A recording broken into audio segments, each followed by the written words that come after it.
Here in the United States, we're often brought up and told we don't have propaganda, that we have a hard-charging investigative press, we have this educated, skeptical, even cynical citizenry, and that if there were powerful interests trying to manage and manipulate public opinion, they would be exposed. The reality actually is just the opposite.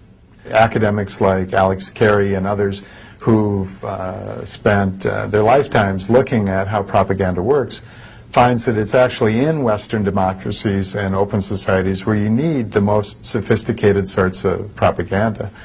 And since World War I, thanks to people like Ivy Lee and Eddie Bernays, propaganda has become a business, this business of public relations. Or as one of the firms that has often represented dictators, the Burson Marsteller firm puts it, their business is perception management, to manage public perception, public policy on behalf of their clients, whoever they might be.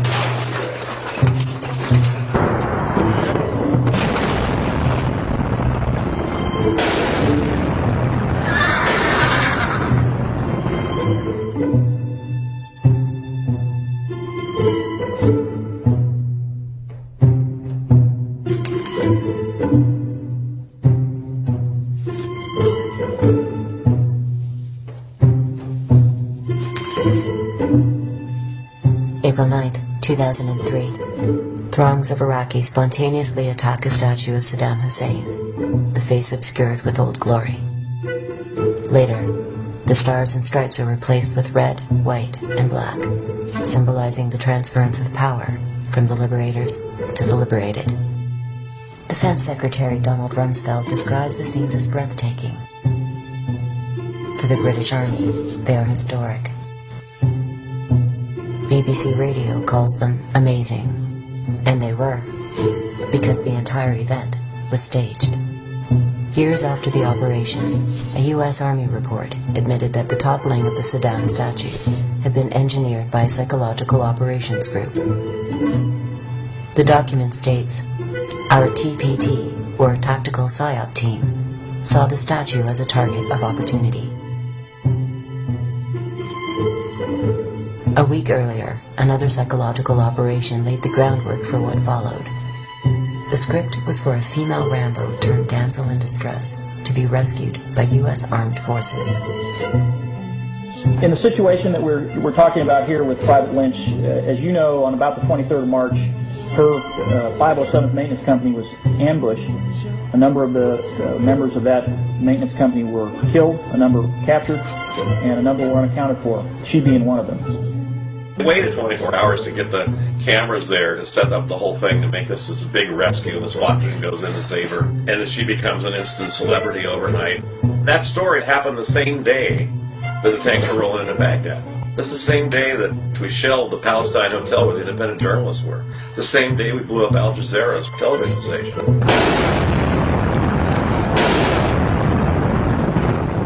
And killed one of their journalists. Well, what we're getting on the front pages of the papers and in the news is the rescue of Jessica Lynch.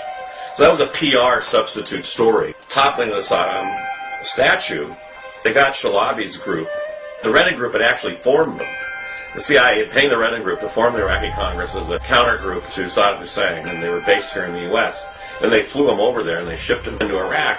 They were the ones that were standing around the statue as, a tank was used to pull it over. The Rennan group had been around. He worked for George W.'s father. And he worked for Clinton, too. His firm, he used to be a public relations press guy for Carter. And he created a PR firm that specialized in war.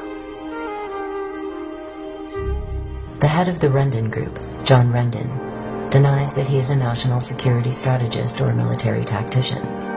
Rather, he states, "I am a politician and a person who uses communication to meet public policy or corporate policy objectives. In fact, I am an information warrior and a perception manager." Following the first Gulf War, Rendon was paid $23 million by the CIA to create anti-Saddam propaganda. Following 9/11, he was charged with public relations for the U.S. bombing of Afghanistan. Rendon is far from alone. Public relations has mushroomed into a $200 billion a year industry, with PR flacks in the United States now outnumbering journalists. Propaganda has become the primary means by which the wealthy communicate with the rest of society. Whether selling a product, a political candidate, a law, or a war, seldom do the powerful deliver messages to the public before consulting their colleagues in the public relations industry. Colin Powell presents a now typical case. He didn't choose a seasoned diplomat for the position of Undersecretary of State. Instead, he chose Charlotte Beers, known in PR circles as the Queen of Madison Avenue. Her resume includes successful advertising campaigns for Head & Shoulders Dander Shampoo, Uncle Ben's Rice, and now, Uncle Sam. You see a news show, you watch 60 Minutes or a Fox program or whatever it is, you tend to give more credibility to what you're told is journalism. If an advertisement comes on, hopefully you tend to be more skeptical of that because obviously somebody put an awful lot of money into crafting this slick TV ad and airing it. But what you probably never suspect is that that news story you just watched was also crafted by a company given to the TV station or network with the understanding that they would put their own logos on it, identify it as real journalism, and air it. Colonel Sam Gardner would eventually chart 50 false news stories created and leaked by the Bush White House propaganda apparatus prior to and during the assault on Iraq. Foremost amongst these were the lies that led to the war in the first place. It was not bad intelligence that led to the invasion, concludes Gardner. It was an orchestrated effort that began before the war and was meticulously planned to manipulate the public. In 2002, when the Bush administration was conducting its massive public relations campaign to sell the war, out of Donald Rumsfeld's office in the Pentagon, there was something now referred to as the Pentagon Pundits program, where literally scores of former high-ranking military generals and admirals and colonels were getting their talking points for their appearances on TV news shows directly from the Pentagon. They would literally go to the Pentagon, be on phone conferences with the Pentagon, travel with the Pentagon, and then go on TV as supposedly independent sources. Although most of them were actually being paid in the private sector because these are retired military officials by defense contractors, and many of them were actually registered lobbyists for military contractors. So there's a bit of a conflict of interest right away when your bread and butter is based on being able to sell armaments and bombs and missiles, and you're supposed to be just a patriotic ex-general giving an honest opinion of what's going on. And even though that's illegal, there's no way to really stop it. And the most powerful medium through which it occurred refuses to even report on the scandal. You've got just a massive problem, and that's where we're at. There were clear warning signs long before the age of the embed. During the assault on Serbia under President Clinton, a report emerged by the Dutch journalist Abe de Vries, revealing the presence of Psi warriors working at CNN. They derived from the 3rd Psychological Operations Battalion at Fort Bragg in North Carolina. De Vries quoted Major Thomas Collins of the U.S. Army Information Service. PSYOPs personnel, soldiers, and officers have been working in CNN's headquarters in Atlanta through our program, training with industry. They helped in the production of news.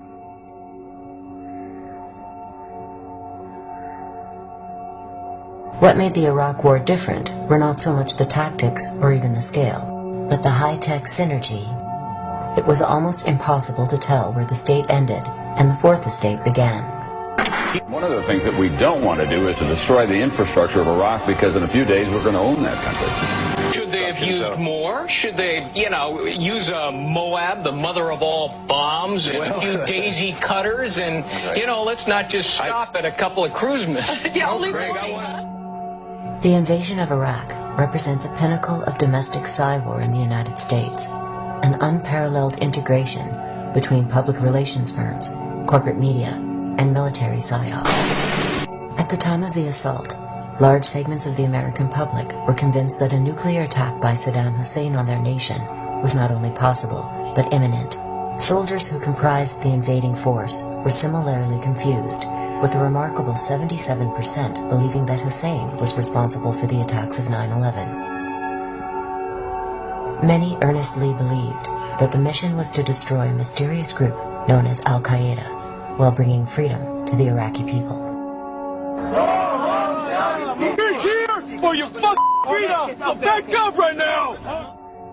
Yet what was actually happening was what the Nuremberg Charter describes as the single greatest crime under international law: the planning, preparation, initiation, or waging of a war of aggression.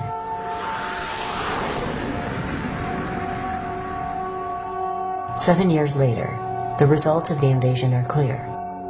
According to The Lancet, one of Britain's most respected medical journals, approximately 600,000 Iraqis had been killed from the invasion as of 2006.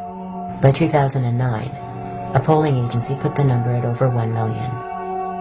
4 million Iraqis have been made refugees in their own country.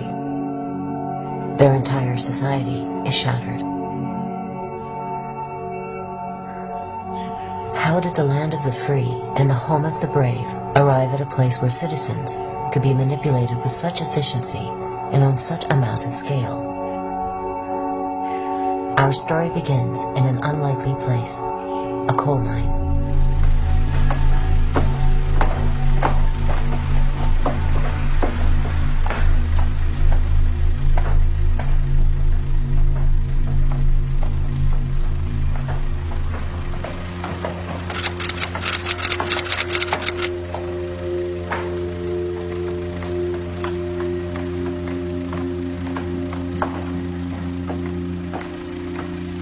When we think of public relations, this is not an image that springs to mind. Yet it was here, at the turn of the century, in the town of Ludlow, Colorado, that PR as we know it began to take shape. From the beginning, it was steeped in class warfare. The conditions that men, women, and children worked under in 19th century America were very much like what we think of now as the conditions in the global South, in which 13, 14-hour days were not uncommon. Living conditions were often in barrack-like housing. Children worked right alongside their parents. Those were the kind of conditions, and certainly if you picture what we see in the global South today, almost slave-like conditions, you can make the comparison pretty easily.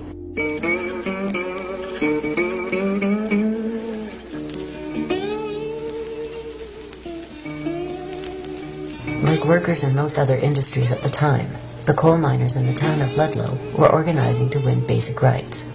In 1914, the United Mine Workers Union called for coal companies to grant safe working conditions, tolerable wages, and compliance with state mining laws. In response, a labor organizer at Ludlow was shot to death by gunmen working for the Colorado Fuel and Iron Corporation, owned by the Rockefeller family.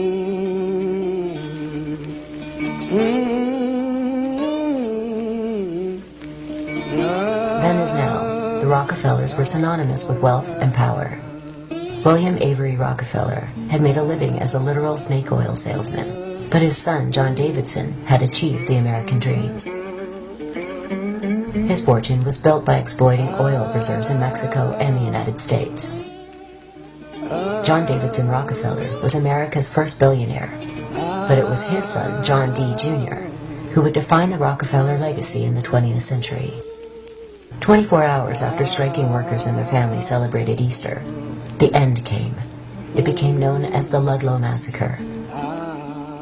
The strike went on from the fall of 1913 to the spring of 1914, and they still couldn't break the strike. The strikers were living in tent colonies set up by their union, the United Mine Workers. And in April of 1914, the National Guard, which at this time was being paid by the Rockefellers, National Guard, attacked the tent colony. Men, women, children, killed many people, set the tents afire. We found the next day the bodies of 11 children and 2 women who were burned, suffocated to death in that fire. That was called the Ludlow Massacre. A brief glance at events prior to Ludlow reveals that the brutalization of workers in the United States was not an unusual occurrence. 60 years earlier, in 1847, a nationwide general strike was met with violent oppression by federal troops. Over 30 workers were killed and 100 wounded at the Battle of the Viaduct in Chicago. In 1894, federal troops killed 34 American Railway Union members, also in the Chicago area. The troops were attempting to break a strike led by Eugene Debs against the Pullman Company. In 1897, 19 unarmed coal miners were killed and 36 wounded by a posse organized by a sheriff near Latimer, Pennsylvania. Most of the workers were shot in the back while attempting to flee. The worldview of the great capitalists at the turn of the century can be summed up in the words of William Vanderbilt. In response to a suggestion that the New York Central Railroad should adjust its train schedules to accommodate the public, he replied, "The public be damned." But the relationship between the public and corporations was changing.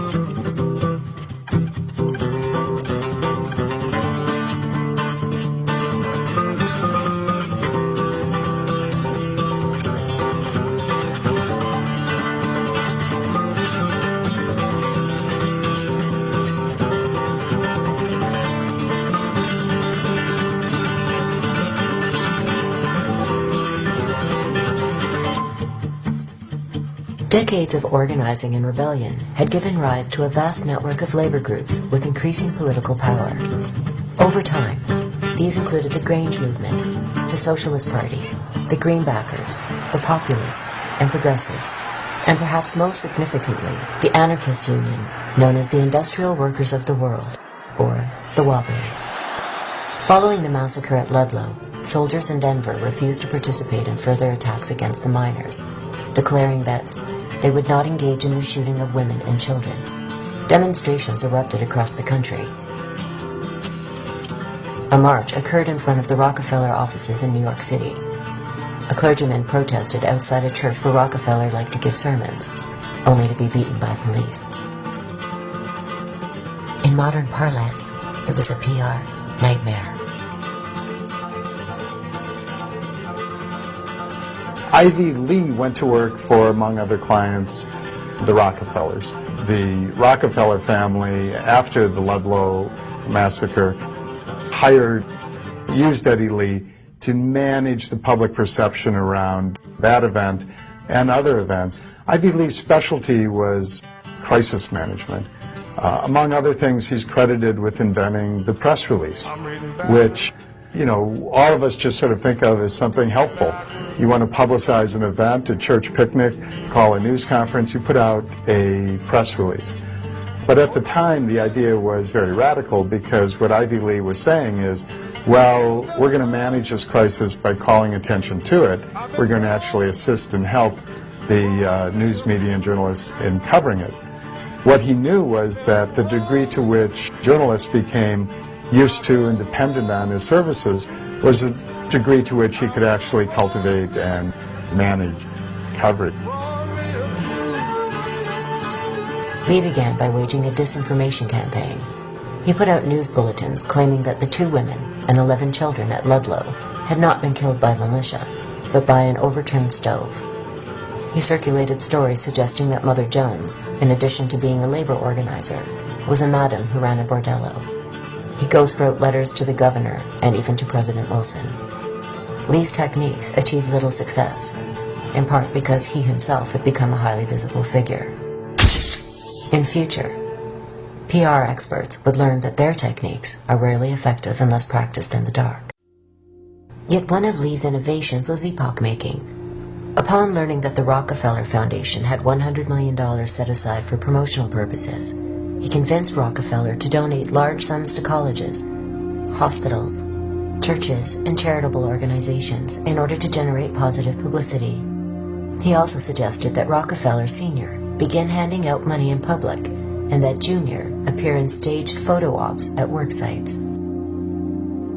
What Ivy Lee understood was that the corporation needed a makeover. Widely perceived as greedy, tyrannical institutions, corporations needed to manufacture an image of warmth and caring.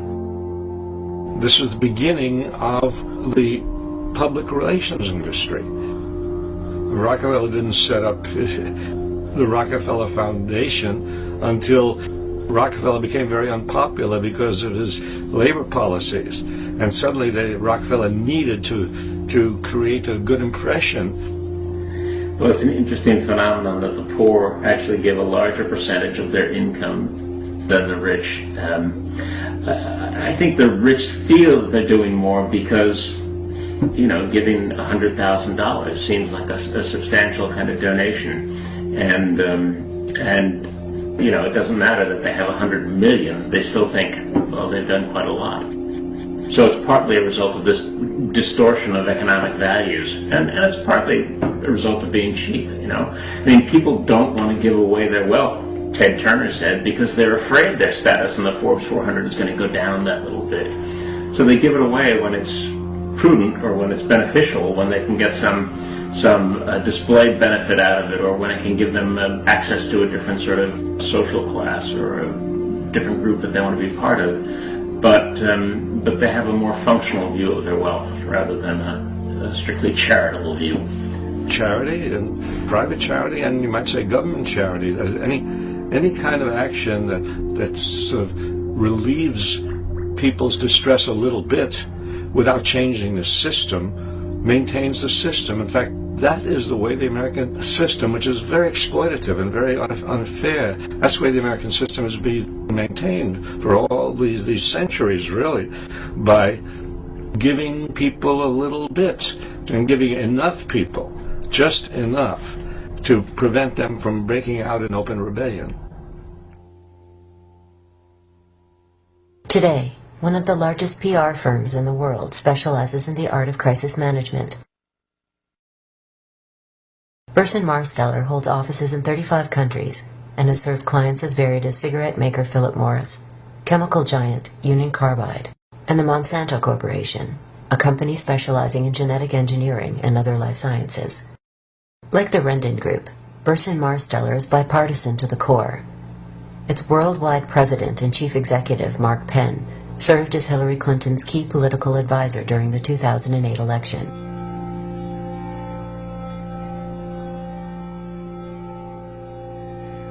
The most disturbing facet of Burson Marsteller is its willingness to work with the world's worst human rights violators. They ran PR for the Indonesian government as it committed genocide in East Timor.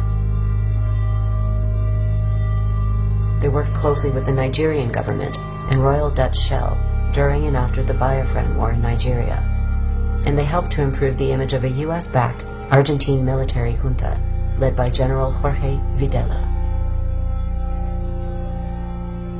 One of their clients in the 1970s was the brutal Argentine junta, which had taken control of the government there and was rounding up dissidents, systematically torturing, beating, killing people, and flying out over the ocean and dumping bodies.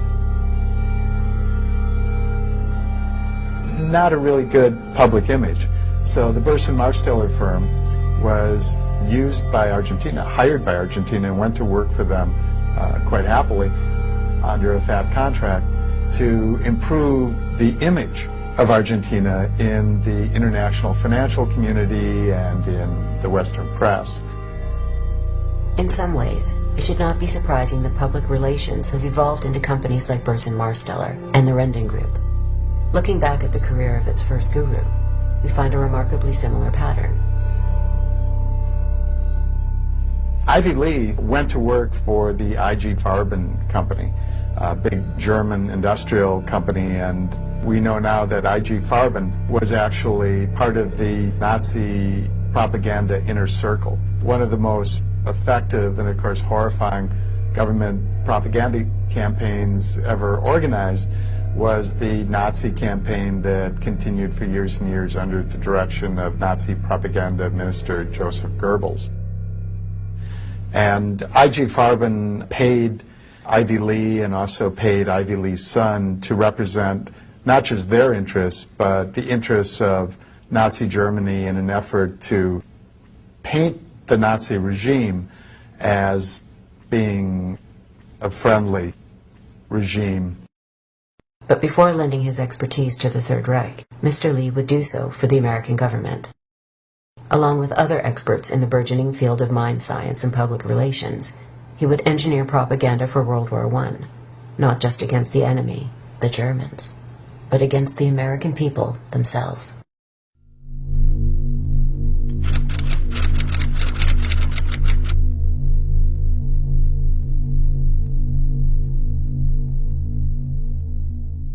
We often talk about the propaganda being relatively recent, but of course it isn't. Even in ancient societies that weren't democratic, especially large states, it was understood by elites that if you don't have the support of the people, you could be in trouble. And so a fair bit of attention was actually given to legitimizing military adventures. I'm remembering here a passage from an old Chinese text, I think it's Han Feizi, so it would be about 2,300 years ago, where the author of the book says, in general, and I'm quoting now, in general, war is a thing that the people despise. Therefore, when a young man is to be sent off to war, his wife, his parents, his family should gather around him and say to him, conquer, or let me never see you again. And this is a very powerful sense of well, first of all, the violence done to that young man, but also of the sense that war is disgusting to most people, and it is often not in their best interest, and therefore one needs all kinds of songs and dances. And in this case, threatening the young man essentially with dispossession. You can't return to your family, you can't return home, you'll be disgraced, honor, security, everything is being played upon here. And it continues. So yeah, national security is one of the most powerful notions in modern times to swindle, I think, people to do things that are not in their best interest and to support massive military complexes that are not in anybody's interest but that are like cancers feeding on society frequently. Propaganda and persuasion have been around for centuries, eons, but propaganda in its modern sense can be traced to the 15th and 16th century when the Catholic Church was in a tough competition with the Protestants over how to articulate a religious vision for the world. And the reason that I mention this is that it shows that propaganda is about mindset. It's about ideology. It's about worldview, how people see things, as distinct from an individual policy or whether you happen to like this candidate or that candidate. So that's where the word came from, for propagating the faith. And that's the way the word was used up until the early 20th century. And then what emerged, particularly with World War I, was the application of this propagating the faith to refer to international affairs, to refer to what a national government would do, a national security policy.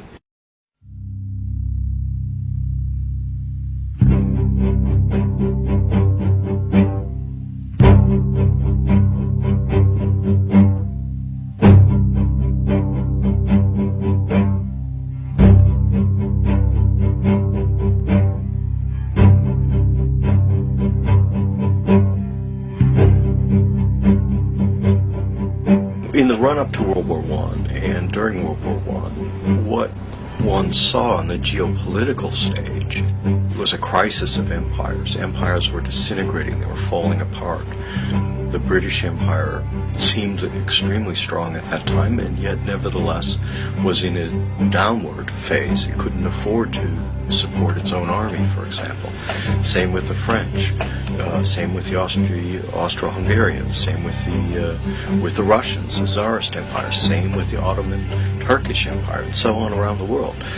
When that war was underway, most particularly the United Kingdom came up with an office whose specific purpose was promoting the war aims of the United Kingdom, the English, through publicity, through covert operations, through what would today be called dirty tricks, through telling the truth, through a whole number of different applications of information, using information as an instrument of war.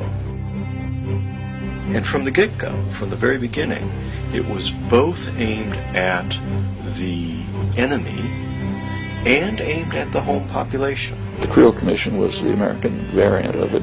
Woodrow Wilson came into office in 1916 with the slogan, "Peace without victory." He said, what we want is an end to World War I. Neither side deserves their support, and the population didn't want to enter the war. In America, 1916 was an election year. The war was the dominant issue. The election campaigns of the parties crystallized the sway of opinion. Neutralism, the profound wish to stay out of the war, still possessed a doughty champion in the president. Support for Wilson's policy was strong in the Middle West and Pacific states. Europe's war seemed more remote there than on the Atlantic seaboard. At the Democratic Convention, Wilson was renominated presidential candidate. The chairman opened his speech with a text from the Sermon on the Mount. Blessed are the peacemakers, for they shall be called the children of God. Within a couple of months, Wilson was talking about victory without peace. And you had to somehow drive the population into accepting this sharp change of policy, the opposite of what they voted for. And that's where the Crean Commission came in. George Crean described his work with unabashed enthusiasm. It was a plain publicity proposition, a vast enterprise in salesmanship, the world's greatest adventure in advertising. 75,000 civil leaders, known as 4-Minute Men, were assembled to deliver pro-war messages to people in churches, theaters, and civic groups. Periodicals were sent to 600,000 teachers. Boy Scouts delivered copies of President Wilson's addresses to households across America. It was, in short, the largest wartime propaganda campaign in the history of the United States. Central to the committee's propaganda were two basic ideas. One, the American homeland was in imminent danger from a savage, bloodthirsty foe. And two, it was the fate of the American nation, in President Wilson's words, to make the world safe for democracy.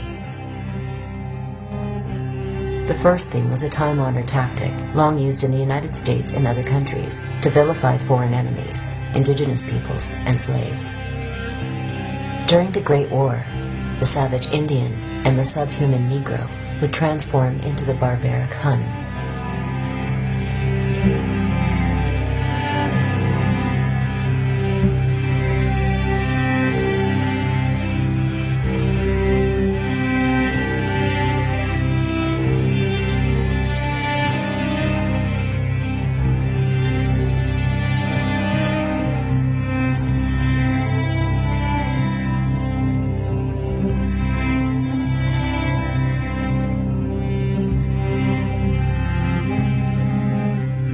The caricature of the bloodthirsty Hun was bolstered by a series of fake news reports leaked by the new propaganda industry and disseminated to the public.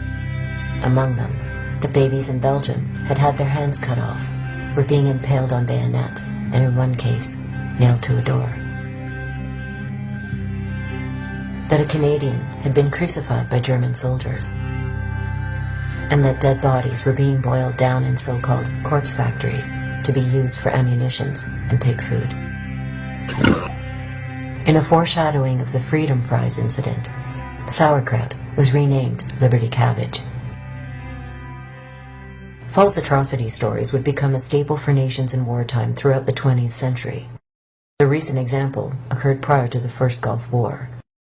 While I was there, I saw the Iraqi soldiers come into the hospital with guns. They took the babies out of the incubators, and left the children to die on a cold floor. As it turns out, the massacre of babes never occurred. The young girl was actually a member of the Kuwaiti royal family and had been coached by the public relations firm Hill and Knowlton to give persuasive false testimony.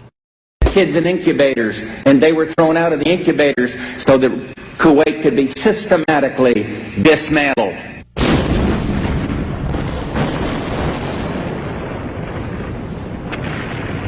The attempt to engender hatred against Germans in support of the war effort was highly successful. But there was another, equally important aspect to the domestic propaganda campaign. If every adventure story needs a villain, it also needs a hero.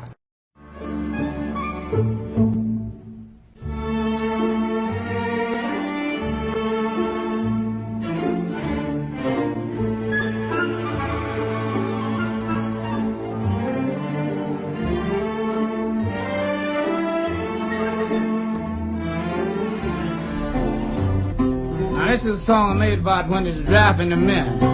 Uncle Sam say he travel east and travel west. Uncle Sam say he believe he know the best. Uncle Sam said, Uncle Sam said, Uncle Sam said, you got to brought love and go. I'll travel the east and travel the west. Creel estimated that 72 million copies of 30 different booklets about American ideals were sent across the United States, with millions more sent abroad. In addition to influencing the minds of Europeans, the goal was to redefine for the home population the very concept of what it meant to be American. The new American would not interpret events from what Creel called a class or sectional standpoint, but rather as a unified collective. In this manner, the people could be herded into one white-hot mass instinct. Previously, military action by the United States had been justified under the pretense of maintaining order, protecting American interests, and bringing civilization to the savages. Now, the word civilization would transmute into democracy. You don't have to hesitate on the Sam say. You got it by love and go. Next number is called 192. I'm Sam said you don't come, I'm going to talk. Marshall McLuhan, the Canadian communications theorist, once said that if a fish could talk and you could ask a fish, what's the most obvious element of your environment? The last thing that the fish would say would be water. That's the last thing the fish would notice. And it's true about any culture. Those things that are most powerful and most obvious to an outsider don't get seen by the people swimming in that water. Americans as God's chosen people. This goes back as far as back to 1630, where John Winthrop on the Arabella, coming from England to the United States, said we're a city on a hill. It's not an accident that in the campaign, debates and stumps of the recent candidates, you had Barack Obama actually saying that we are a city on a hill, as well as Sarah Palin. Ronald Reagan said it in his inaugural address. I've spoken of a shining city all my political life, but I don't know if I ever quite communicated what I saw when I said it. But in my mind, it was a tall, proud city, built on rocks stronger than oceans, windswept, God-blessed, and teeming with people of all kinds, living in harmony and peace. We're a city on a hill. And so our mission is to democratize the rest of the world. We've got the best system possible. And basically people ought to pay attention to us because we know.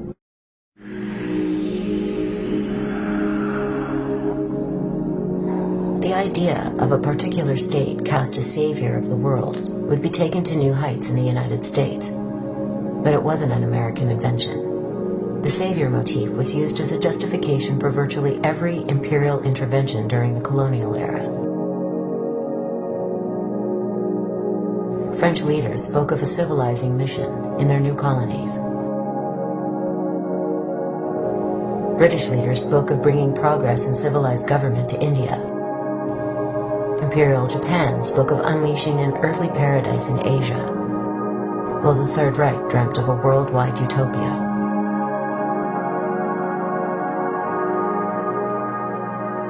A decade before World War I, Mark Twain stated that my kind of loyalty was loyalty to one's country, not to its institutions or its office holders. Decades later, George Orwell came to a similar conclusion, that patriotism is a devotion to a certain place and people, contrary to nationalism, which is inseparable from lust for power. This concept of patriotism remains elusive.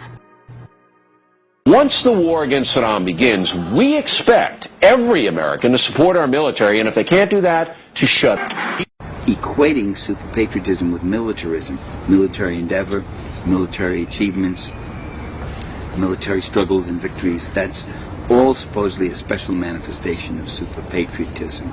And I argue that a real patriot wants something different for his country. He wants social justice, he wants peace and stability, he wants fairness, he wants an end to racism and sexism. He takes pride in his country's ability at social betterment rather than his country's ability to invade and knock around other countries. A real patriot feels an attachment to his country, but not at the expense of other countries. He or she may feel a special attachment to the history of his own country.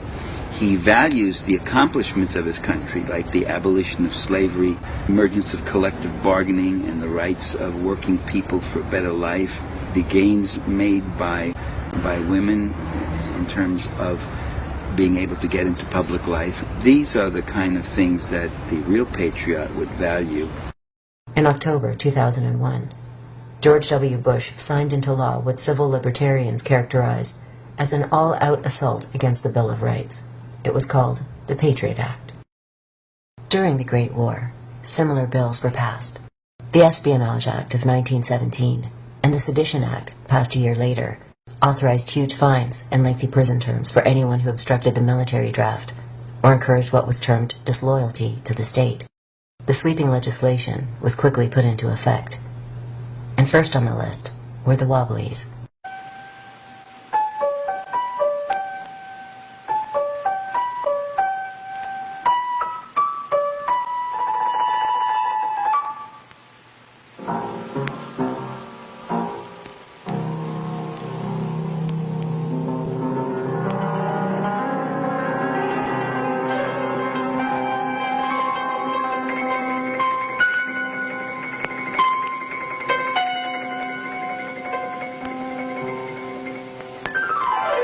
In many ways, the Wobblies were the most impressive example of a union movement in the history of the U.S. working class. Wobblies was the nickname for an organization called the Industrial Workers of the World, IWW, which flourished in the first decade and a half of the 20th century. The American Federation of Labor, which was the main craft union at the time, refused to organize African Americans, immigrants, and women workers. So that meant excluding the vast majority of the working class from the union movement. Along come the Wobblies, and they set out from the beginning specifically to organize immigrants, women, African Americans alongside white workers in what they called one big union. They led some of the most successful strikes. One of their strikes was the first sit-down strike at the time. Women workers played leadership roles, something that was absolutely unheard of at the time. Their philosophy was a revolutionary philosophy. It's known as anarcho-syndicalism. A federated, decentralized system of free associations incorporating economic as well as social institutions would be what I refer to as anarcho-syndicalism, and it seems to me that it is the appropriate form of social organization for an advanced technological society in which human beings do not have to be forced into the position of tools, of cogs in a machine.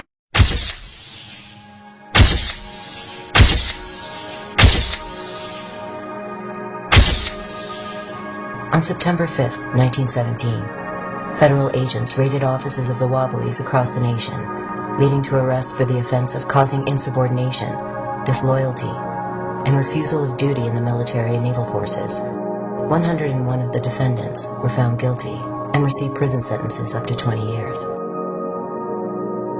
Wilson carried out a brutal internal repression called the Red Scare, which is the worst in American history, far worse than McCarthy, far worse than anything that's going on now. They arrested thousands of people, smashed the labor movement, heavy constraints on free expression, threw lots of people in jail, expelled all sorts of people from the country.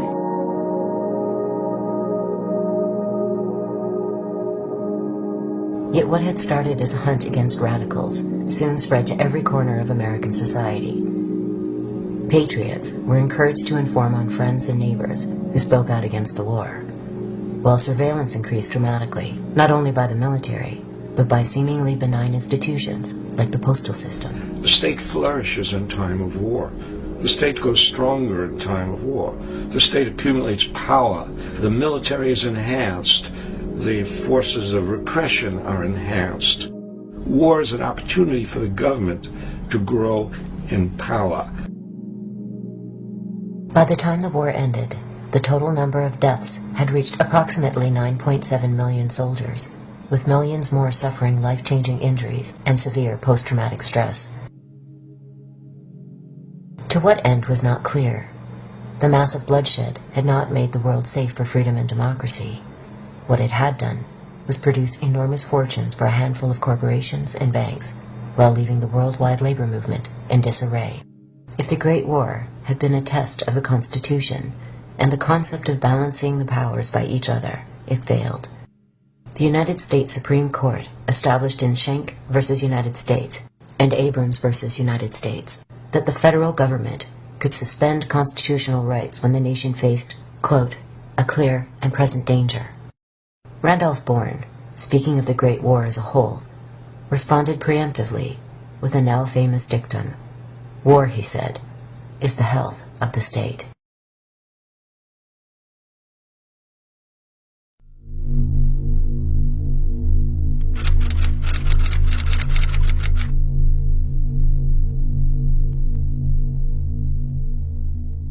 The definition of polyarchy that we have in the social sciences is a system where the participation of masses of people is limited to voting among one or another representatives of the elite in periodic elections. And in between elections, the masses are now expected to keep quiet, to go back to life as usual, while the elite make their decisions and run the world until they can choose between one or another elite another 4 years later.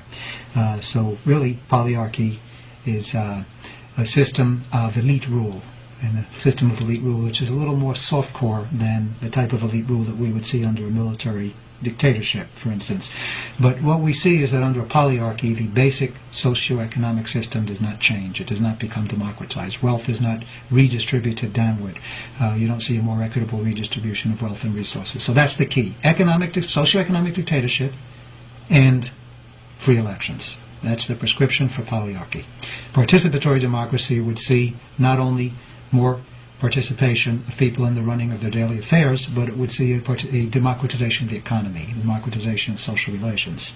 In the 20th century, you can't really talk openly about rule by the rich. That doesn't sound nice. The devices that have been developed, propaganda devices, are ruled by the more competent, the technocratic elite, the responsible people, the educated victors. There's a huge literature on this, but maybe the primary source for the 20th century is the leading public intellectual of the 20th century in the United States, Walter Lippmann, highly respected commentator on public affairs, also a theorist of democracy. During World War I, people who later emerged as sort of the founding fathers of modern communication research, modern communication applications, mass media applications, quite a number of them had worked as propagandists during World War I, often as relatively young people who were shaping their own ideas at the time.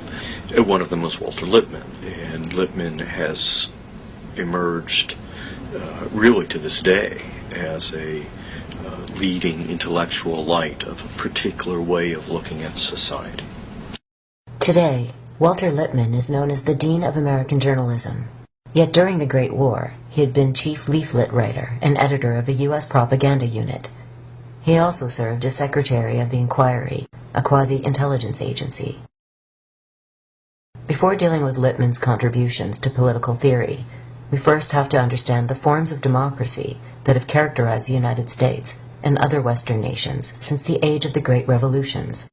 A leap forward from the age of monarchy, the new nation-states would nevertheless preserve the concept that wealthy elites had the right to rule over the mass of the population.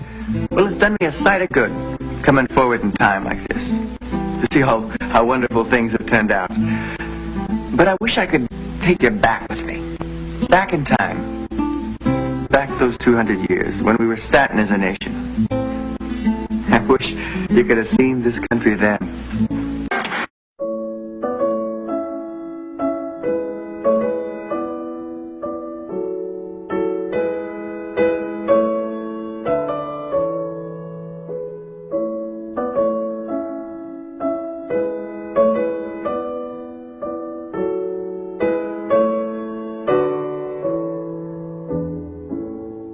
George Washington was a slave owner. James Madison was a slave owner. Thomas Jefferson was a slave owner. Importantly, Jefferson, who was the most democratic of the lot, wasn't at the Philadelphia Convention. He was ambassador to France, and he picked up a lot of radical ideas from the French Revolution, which didn't exactly endear him to people like Alexander Hamilton. The initial divide in American politics then goes back to those roots. It's Jeffersonian Democrats against Federalists, the leader of whom, until he was killed by Burr, was Alexander Hamilton. Essentially a class struggle, a class conflict. Thomas Jefferson was, in fact, a fairly radical democratic thinker in his time. And clearly the Declaration's statement that we hold these truths to be self-evident, that all men are created equal and endowed by their Creator with certain inalienable rights, was a powerful democratic statement. And although Jefferson would not have applied it to women or to Indians or to blacks, nonetheless, in all of those cases, those words would come back to be very serviceable for those groups in pushing civil rights and civil liberties forward in the United States from where Jefferson's statement left them. The problem with the Declaration of Independence was that once independence was won from Britain, then the question became one of governance. How were these former colonies of Britain to govern? What led immediately to the Constitutional Convention in 1787 were a series of uprisings by debtors, essentially, not just in Massachusetts. The most famous is, of course, the Shays Rebellion in 1786. The American state was founded largely to get the Ohio Valley, largely to cross the Appalachians. That is the Constitution, to organize an army and money in order to conquer further lands more to the west. That's the origin of the USA. But to do that, the slave masters are not going to do the fighting. What they will do is hire poor people to do it. But when they don't pay the poor people, as they didn't pay Daniel Shays takes matters into his own hands in 1787 and goes to the courts and shuts down the courts because the courts were beginning to foreclose on the grounds that Daniel Shays and the other veterans from the American War of Independence did not have the money to pay back. Debtor riots were happening throughout the 1780s, and they were sufficiently scary from the point of view of people with property that they had to do something about it. And what they did about it was essentially overthrow the Articles of Confederation and instill a much stronger, much more able government to protect the property interests that were in dire threat from the people, quote unquote. This was an elitist, you could almost say coup d'etat, except there wasn't any strong central government to launch a coup against. They were really trying to set one up and protect it against majoritarian interests, especially economic interests, especially property interests, especially threats from people who didn't have much. First thing they did when they got to Philadelphia in 1787 was they locked the doors. The only reason we know what happened behind those closed doors were that people like James Madison kept extensive notes. The American Constitution was formulated primarily by James Madison. He's the major framer of the Constitution, and he wanted to overcome what he called the tyranny of the majority. He said a primary goal of government is to ensure that the opulent are protected from the majority. So therefore he designed the Constitution in such a way that, as he put it, the wealth of the nation will be in charge. A more responsible set of men, those who sympathize with property owners and their rights. And the system was designed that way. That power was in the Senate, which was the least representative body, and it was the wealth of the nation. In fact, it still is. The House of Representatives, which is more democratic, in theory, was given much less power. And the powerful executive is also supposed to represent the wealth of the nation. In Madison's defense, one should say that he was really pre-capitalist in his mentality. He assumed that the wealthy would be what he called benevolent gentlemen who would not be concerned with their own interests, but with the benefit of the people. Adam Smith, who preceded him, was much more realistic. He pointed out that the principal architects of policy, namely the merchants and manufacturers in his day, they ensure that the policies are designed so that their own interests are protected, no matter how grievous the effect on others, including the people of England. It's rather interesting to compare Madison's thinking, which founded this country, with the first major book on politics, namely Aristotle's Politics. Aristotle surveyed many kinds of systems and decided that of all of them, didn't like any of them, but he said of all of them, democracy is probably the best. But he said that democracy has a problem, and it was the same problem that Madison noticed centuries later. He said if in Athens everyone had a right to vote, the poor majority would attack the property of the rich, insist that it be divided, and he also felt that was unfair. But Madison and Aristotle had opposite solutions. Madison's solution was to restrict democracy. Aristotle's solution was to restrict inequality. Opponents of the new government were called anti-federalists, though the term is inaccurate. The majority favored some form of federation, but insisted on more localized control, with a more participatory democratic system. The Bill of Rights, the first 10 amendments to the Constitution, they were the price the Federalists had to pay in the ratifying conventions to pass the document. So the democratic element of the Constitution, which of course is the Bill of Rights, was forced down their throats. It didn't come out of Philadelphia at all. It was appended in 1791 and forced down on the Constitution by the more democratic elements in the society. Even with the Bill of Rights, we have a system which, is hardly perfect from the point of view of civil rights and civil liberties, let's put it mildly. It trampled all over with the rights of citizens. So the Bill of Rights is hardly an ironclad set of guarantees for civil rights and civil liberties in the United States. I'd hate to think of the United States without it. The anti-federalists were significantly more partial to democratic elements in the society and to the rights of ordinary people than were the significantly more elitist federalists. If the greatest legacy of the anti-federalists was the Bill of Rights, their dream of direct democracy was not to be. At the time, many dissidents made predictions for what they believed would come to pass as the new nation grew and flourished. The natural course of power is to make the many slaves to the few, one anti-federalist wrote. Another objected to the new government because the bulk of the people can have nothing to say to it. The government is not a government of the people.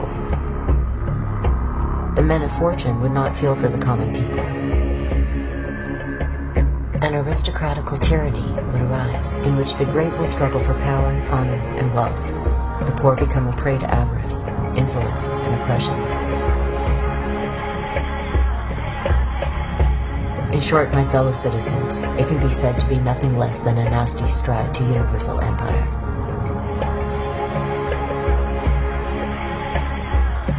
A significant model for both the Federalists and Anti-Federalists were the Iroquois, who had created a highly sophisticated and democratic federation of self-governing units.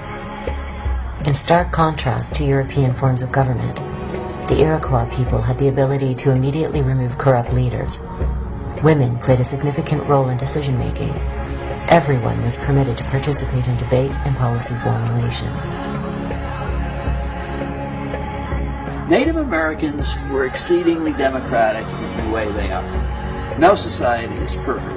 When you make comparisons, you see that they were sometimes small, but sometimes 30,000, 40,000 people and more in a large confederacy that operated on a basis of mutual respect.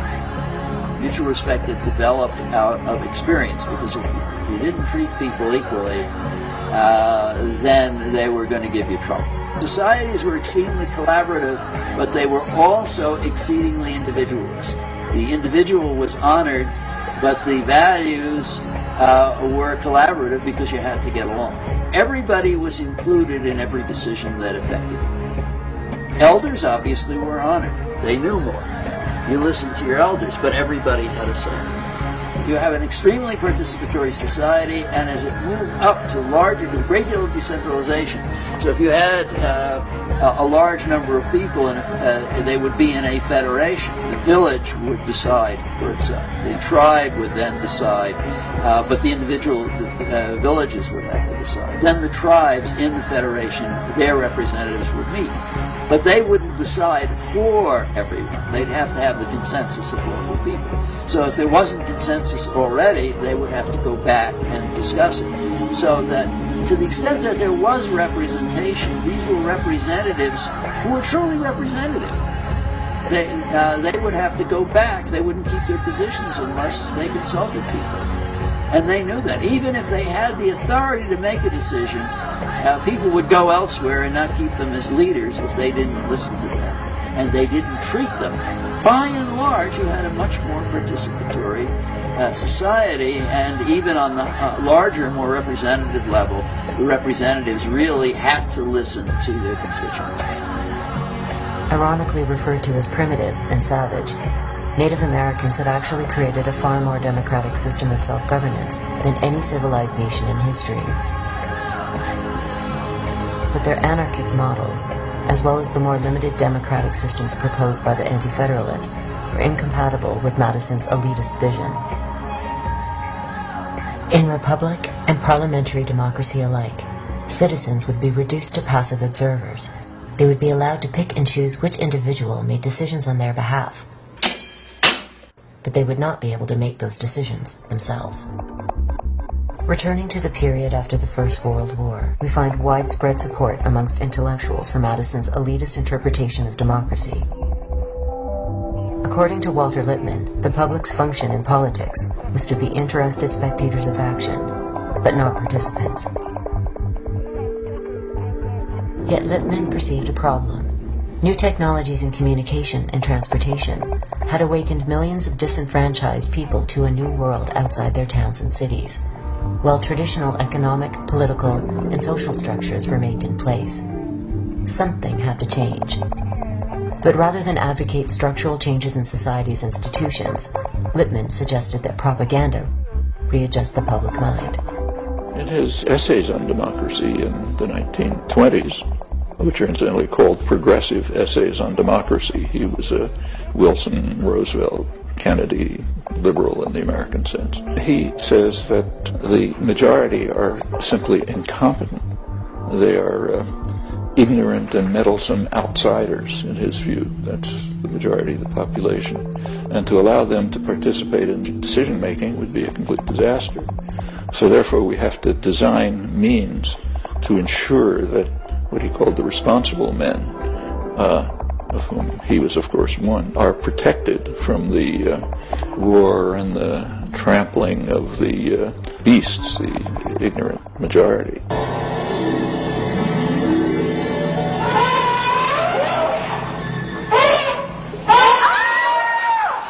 And he devised a number of methods. Lippmann called it manufacture of consent. We have to manufacture the consent of the ignorant and meddlesome outsiders, mass of the population. And the huge public relations industry was developed at the same time. They are the people who manage and control the marketing exercises that are called elections in the United States. They are marketing exercises, and they're well aware of it. Apparently we have all been wrong. It is pronounced California. Ladies and gentlemen, the governor of the great state of California, Arnold Schwarzenegger. So, for example, in the last election, 2008, the advertising industry gives a prize every year for the best marketing campaign of the year. 2008, they gave it to the Obama campaign, who beat out commercial competitors. The idea is we market candidates the same way we market toothpaste or lifestyle drugs or automobiles. Of course, it helps to have a lot of money.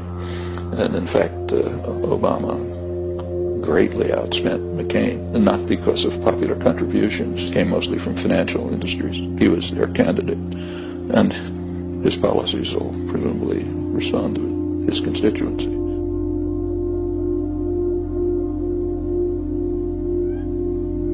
Prominent intellectuals continue to argue that the world's complexity makes democracy impossible. A recent cover story in Time magazine claimed that democracy is in the worst interest of national goals. The modern world is too complex to allow the man or woman in the street to interfere in its management.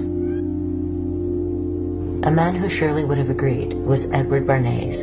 Like Lippmann, Bernays served as a propagandist on the Crean committee, and like Lippmann, he went on to refashion wartime propaganda for peacetime aims.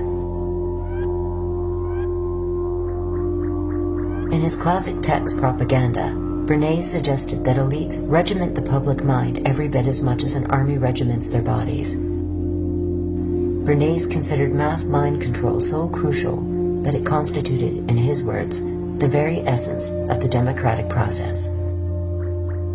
Bernays' opportunity to shine arose when a crisis threatened not only the profits of major corporations, but the entire capitalist system. The solution, as theorized by business leaders, would lead to social breakdown, environmental catastrophe, and further alienation between the American people and their government. It would also lead to wealth on a scale never before imagined.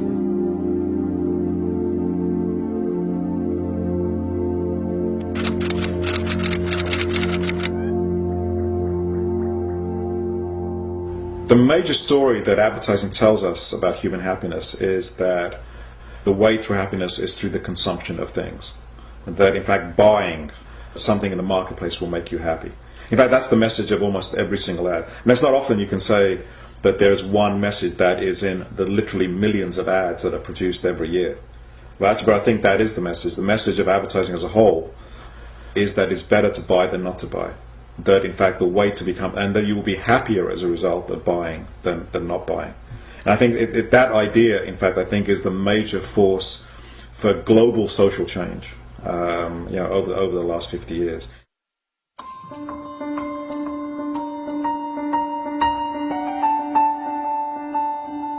In the 1920s, business leaders were faced with a dilemma.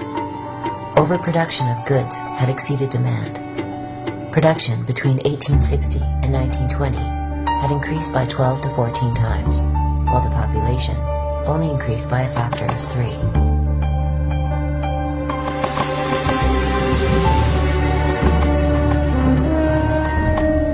There were several ways of solving the problem.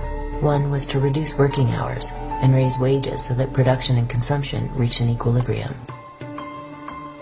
This would have led to more leisure time for workers and a higher standard of living. The problem with the solution is that it could have entailed a slight decrease in profits.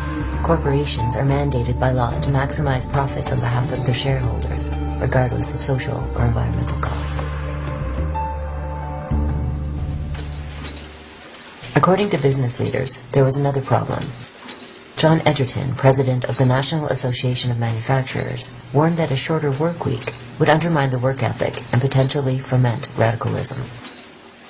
If people had time to stop and think, they might also take the time to rethink their position in life. The emphasis should be put on work, Edgerton stated, "More work and better work, instead of upon leisure." It seems a harmless enough statement, but what businessmen were advocating was revolutionary. Production would no longer be about satisfying human needs. It would be an end in and of itself. Rather than a democracy of ideas, or a democracy of mass participation, the United States would become a democracy of material goods. The citizen would be replaced by the consumer. Look at those goods piled up over there. I'm worried. Here we are. We've got the new machines, and they're doing even better than we expected. They've not only cut production costs, but they've increased output over 50%. But we're not selling this additional product. Inventories are piling up. Now, what are we going to do about it? It seems to me we've got to change our plan completely. Now that we're increasing production, we've got to put on more pressure, work the territory more intensively. You mean more advertising? Yes. The problem of capitalism is the problem of consumption. And the problem is that after your basic needs have been met, there is no real need for consumption. And so you have to convince people that, in fact, their identities are based upon the consumption of objects for which there is no material need. That's the problem that comes from the expansion of the market. If you look at advertising, it's a very interesting history. In the first period of advertising, we can say right up until about the 1920s, advertising talked about goods themselves. They talked about how they were made, what they did, how well they lasted, etc. It really is a discourse about objects, about what goods did. However, starting around 1920, that changes. And from that period on, advertising doesn't really talk about goods themselves. They talk about the relationship of goods to our needs. At the center of the new strategy was Edward Bernays. If Walter Lippmann had concerned himself with an overarching analysis of mass media and democracy, Bernays would devote most of his energies to propaganda on behalf of the corporation. His uncle, Sigmund Freud, would serve as his muse. Rather than focus on the intrinsic worth of a particular product, Bernays suggested a strategy where products became linked with the unconscious desires of the public. In this manner, there would be virtually no limits to either production or consumption. Freud's nephew was a man by the name of Bernays, and he's regarded as the father of modern public relations, particularly in the United States. His contribution, if you want to call it that, was to take propaganda techniques that had been developed for military, psychological warfare, national security type issues during World War I, and apply them in a systematic way to commercial issues. One of his best known efforts had to do with encouraging women, to smoke. He would stage beauty pageants, he would stage what would today be called photo ops and that sort of thing, in which smoking by women was portrayed as women's liberation, was portrayed as a way to be free and empowered, is getting addicted to nicotine. The audience, the market, in Bernays' mind, had a clear desire to be free, to be stronger, to be more self-empowered. So women clearly wanted these things. Along comes Bernays in the tobacco industry and says, here is how to have it.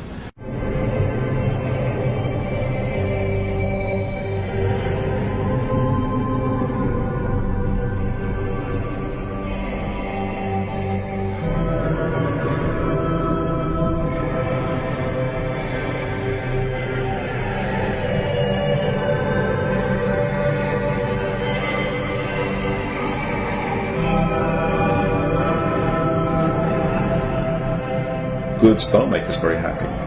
Goods are not central to satisfaction. What actually really makes people happy are non-material things.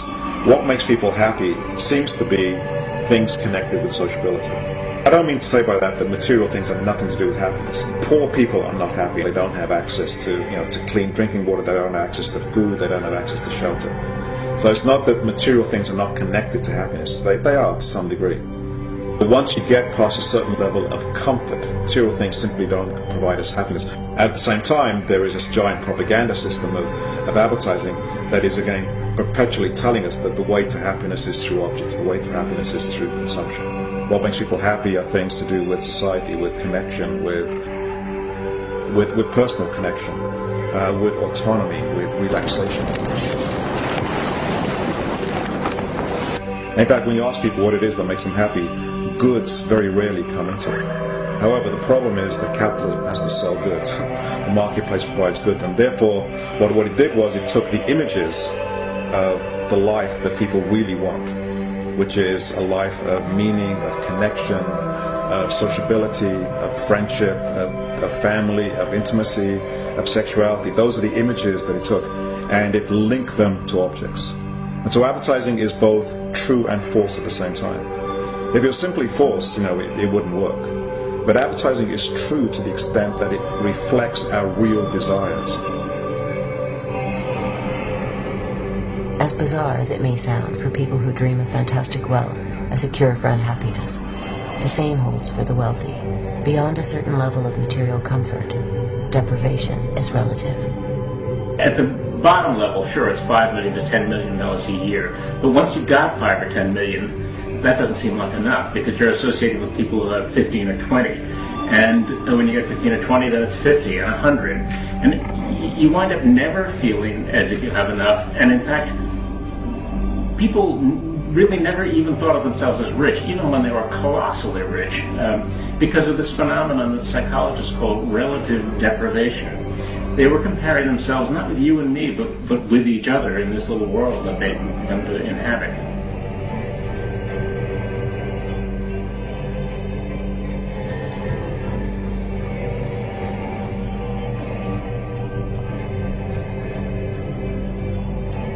In his book The Status Seekers, Vance Packard uses the phrase merchants of discontent to describe a deliberate strategy by advertisers of targeting the less affluent with status symbol messages.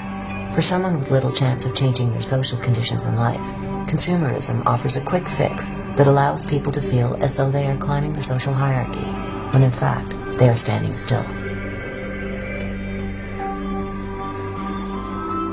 The strategy was particularly evident in mid-century automobile advertising. Studies found that people who lived in housing developments were more likely to park their cars outside of the garage than those who could afford more expensive homes. A typical example is this advertisement from Plymouth. It reads, "We're not wealthy, we just look it." The American way of life would be characterized by a myth which would seem to make political activism unnecessary. In the new democracy of material goods, there were an infinite number of possessions to be purchased by rich and poor alike. There was no need to change institutions because the system was already perfect. It was called the American dream, and happiness was just one possession away. Our young adults, and the shopping centers are built in their image. Selling to young adults demands a new kind of marketing.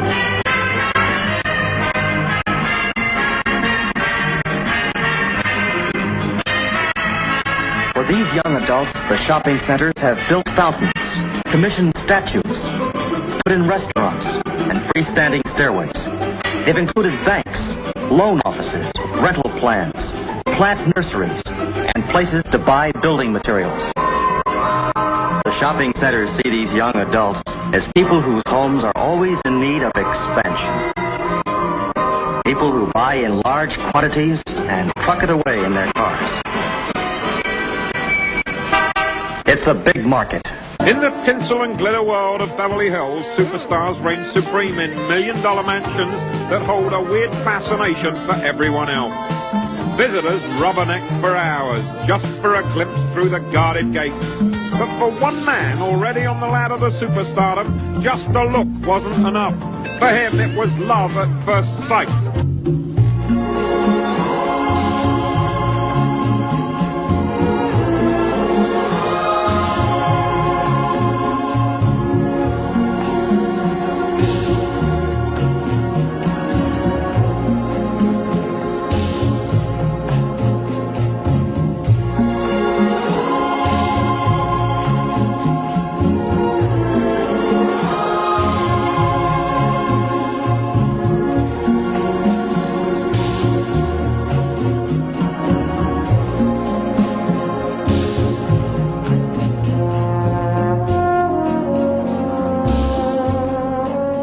we just had, at the time of this filming, it was just a few days ago, there was an incident at a Walmart in Long Island the day after Thanksgiving, where basically people were lining up for a sale, 5 in the morning, and one of the workers there was crushed to death, was actually trampled to death by these shoppers. And when the ambulance arrived or whatever it was to take the poor guy to the morgue or the hospital or wherever they're going to take, they didn't want to get out of the way. They said, we've been waiting here since 5 in the morning. I'm not leaving. So that would be the consumer society at its finest. And oddly enough, exactly to the day 5 years ago, on that day, the day after Thanksgiving, the same thing happened at a Walmart in Orlando. It was not a worker, it was a woman who was shopping there, and she wasn't killed, but she was trampled unconscious, and people wouldn't get out of the way for the medics to take her away.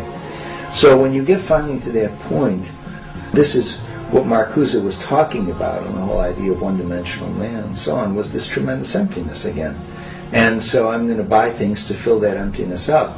And then we see the religious power of it, because if the medics arrive basically to take the corpse away or the body to the hospital, and you're not going to get out of the way because you're going to save $50 on a DVD player, that suggests something has gone fundamentally wrong. Everybody's looking restless. Oh, that's an 8-minute countdown!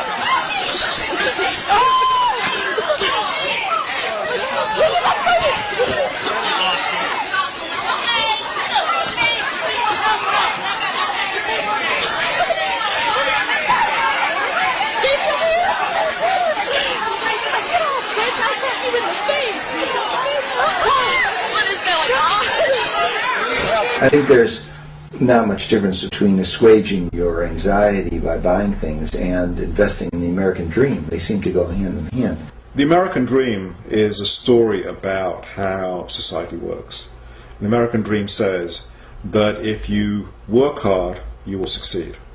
Now, the bedrock of our economic success is the American dream. It's a dream shared in big cities and small towns, across races, regions, and religions, that if you work hard, you can support a family. That if you get sick, there will be health care that you can afford. That you can retire.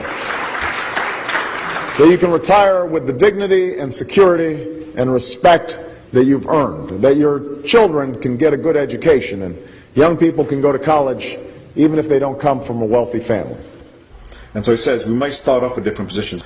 There are people who are rich and there are people who are poor, and they're born into different kind of contexts. But the playing field is level. That's the dream. That's the dream of, pulling yourself up by your own bootstraps. The problem with that is actually at odds with how social mobility works. Social mobility actually is much more based upon class and upon the resources that you have available to you into which you're born. Hi, I'm Paris Hilton, and we're here for the fit on MySpace. Let's go check out my shoe closet first. So, welcome to my shoe closet. As you can tell, I really love shoes. Part of those are material resources, and part of those are also cultural resources as well. There are class structures that keep people mostly in their places. There are some slight exceptions to this where there's movement between, one rung and another, but the level of social mobility is remarkably low in the society. And then the American dream is punctuated by these very visible examples in the media that show us people who are poor who are now rich. And now the question is, if those people are rich, if those people have made it, and a vast majority of the people have not, and the major thing that separates them is their own hard work, then the reason that the vast majority of people are where they are is because that is where they deserve to be. You didn't work hard enough. You're not intelligent enough.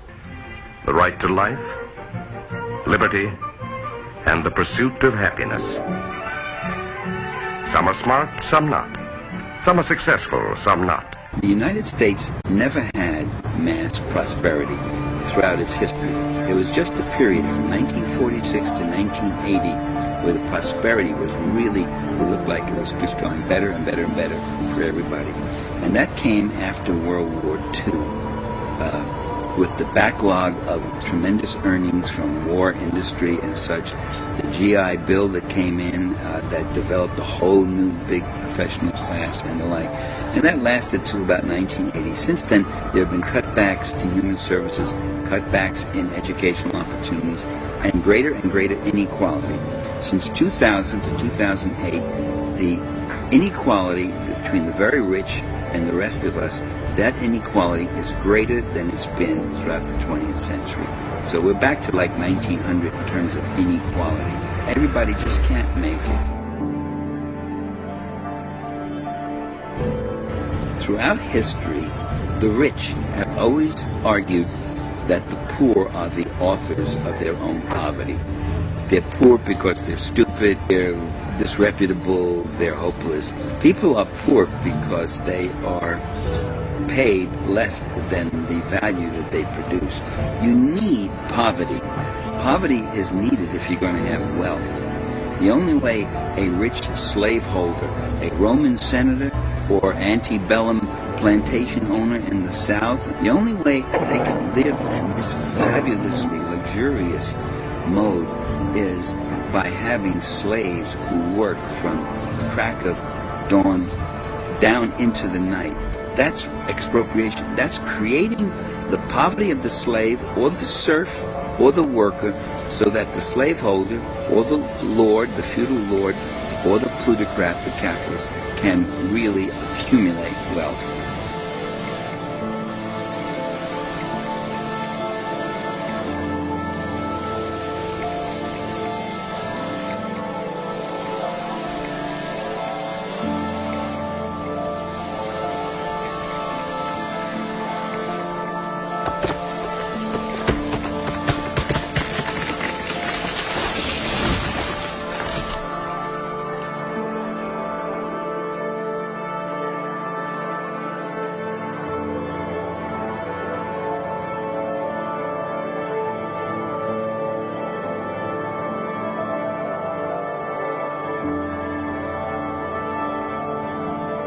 The idea that human happiness is connected to the immense accumulation of commodities. I think that idea is what is driving development in what we used to call the developed world, is driving development in China, is driving development in India. I think it will increasingly drive development in Africa as well. I think we're starting to see the results of what that means for the planet, when not only the 5% of the American population strives for that, but when increasingly the rest of the world also is bought into that, and you then have to provide the goods and the energy that those goods takes to produce, we're arriving at the kind of exhaustion of the physical planet. The ancient philosopher Confucius, he was asked what he would do if he were ever to rule the state. Someone said, okay, you're in charge of the state, what would you do? And he said a very interesting thing. He said he would, quote, rectify the language. And I think if he was asked that in the modern age, he would say, let me control the media. If you can control the stories, you don't need to have soldiers on street corners to control them. You can control people in their own heads, in their own imaginations. But on one hand, it's really depressing, because it's like, how do you then get out of it? Because there's no way you can have control of the media. There's no way you can compete with these stories that are told thousands of times a day, through advertising, through programming, through newspapers, through the internet now, through video games, through all kinds of ways. At the same time, the reason I'm hopeful, the reason actually gives me some optimism, is that capitalism has to do that. But unless it does that, they know that things will fall apart. So capitalism in that sense is like a house of cards. A house of cards that has to be constantly held together. We have to be told every single day what this story is. And they have to do it every day because it's unnatural. If it was natural, they wouldn't have to do it. And if they stop, they know that in fact it would fall apart. That actually is the great hope for me. Is in fact the amount of time they have to spend convincing us about the value of this society is in fact what gives me hope that that there's an alternative just below the surface, and that alternative is much more human, much more compassionate, is much more connected to concern for other people, is much more connected to concern for the planet, and that it's being held down by this incredible and relentless propaganda system.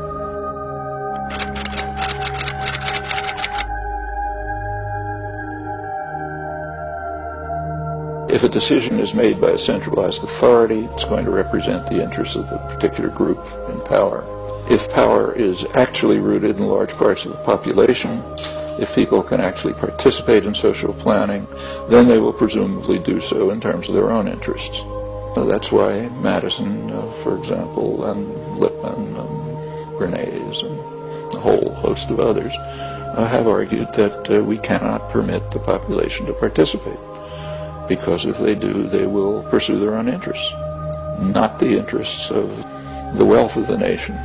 If you have centralized power, they'll use it for their own interests. You don't have to read that in a complicated textbook. It should be understandable by any 10-year-old child, not by educated people, though they have it driven out of their heads, have various illusions replacing self-serving illusions. If the population are participants, they'll serve their own interests. Public opinion is very well studied, so we have a wealth of information about what the public wants, and there's a huge disconnect between public opinion and public policy. Public and policymakers differ enormously on crucial issues. It's all very natural. It's nothing surprising about it, and people understand it. So about 80% of the population in the United States says that the government is run by a few big interests looking out for themselves. What do you mean by democracy? If you mean by democracy a system that accepts that the relative distribution of power and influence and wealth and income in the society is sacrosanct, if the social system we call and know as capitalism is inviolable, and you can't, in fact, erode or undercut the primacy of that class's power and property politically, then you just ruled out democracy. The founders had a very clear idea that in order for political power to be democratic and to be equal, economic power also had to be democratic and equal. Okay? And that was the last thing they wanted. So they saw clearly that behind political democracy was economic democracy. Behind political equality was economic equality. And they did everything they could to block it. The claims of mind control are based on a belief that human beings are powerless or relatively powerless when they become the targets of psychological operations and propaganda. Media control, yeah, it has an impact on public opinion, without a doubt. It has an impact on the assumptions that people bring to trying to figure out what to do with their lives. It's powerful, but it's not the same as mind control. I think the best way to stop propaganda is for people to understand what it is and how it works. I don't think we're going to stop propaganda so long as we have freedom of speech. And frankly, I think that's a good thing for us. But there will always be people who exploit freedom of speech for their own ends. But propaganda loses its effectiveness if people understand what is going on. A very important thing that can be done to reduce the power of propaganda is to force the players to the surface, so that where you have campaigns, political campaigns, product campaigns, cultural campaigns that are organized by big propaganda agencies, public relations agencies, then part of the task for people who are observing this going on is to make this public, make it understood that what's appearing on the front page of the Washington Post, for example, really is a propaganda or public relations campaign that's coming from a particular faction of society who are paying for it, and that they have names. It depends on what people believe, what people perceive, what people know, and for a democracy to really function and thrive, unlike Eddie Bernays, I would say what we need is more information, more freedom, more transparency, and more information about who's manipulating public opinion and the public mind. Eddie Bernays believed that fundamentally people were unable to govern themselves in a democracy because most of us were just too dumb to figure it out. And so he used that to justify his practice that he exalted of managing and manipulating public opinion. I think actually what we need is a lot more exposure and education about how public opinion is managed and manipulated, so that we have a citizenry that can actually function and be critical thinkers and decision makers and govern ourselves in a democracy. Clearly, individual and public opinion is crucial to everything.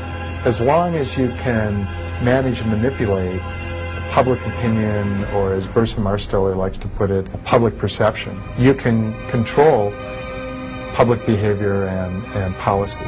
That's what Eddie Bernays knew. That's what he was saying when he talked about engineering consent. And so, yeah, I believe that the ultimate battlefield really is in the mind.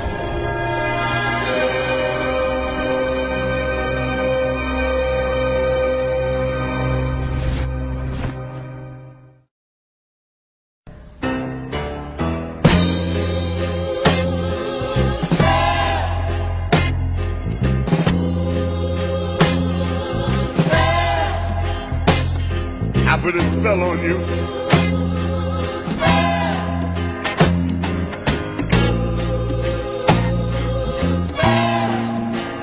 Cause you're mine.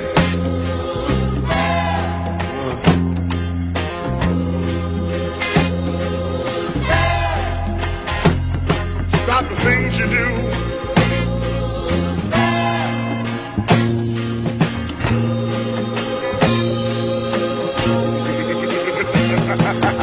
Watch out! I ain't lying.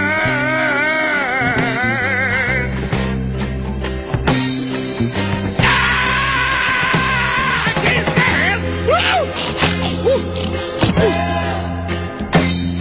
No running around. I can't stand. I can't stand. Don't put me down. Spell on you.